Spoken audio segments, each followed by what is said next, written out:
yan. Tagbulaklak siguro dyan ngayon. Ayan. Nakakuha na ako eh.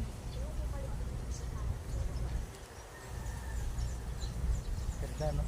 Ganda. Linis pa. Ganda pala dito. Pag may pera tayo. Ilang feet? Tanong mo nga, ilang feet sa matanda? Mababaw lang, 5 feet lang. Hindi, malalim yan. Tanong ka. Mababaw lang nga yan.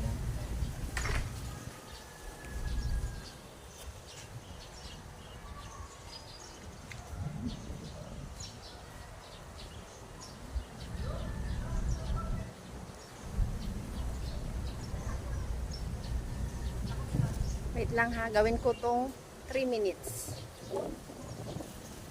Pero yun na lang at yun na lang. Kasi yung maklo kasi kanina nakuha ko yung ano ng logo ng maklo eh. Hindi ko kasi na ano, mataas kasi ang ano ng maklo eh. Ano tayo, palabas na tayo ito. Palabas na. Tanong mo nga ilang feet? Pang matanda. Tanong mo nga. Ma'am,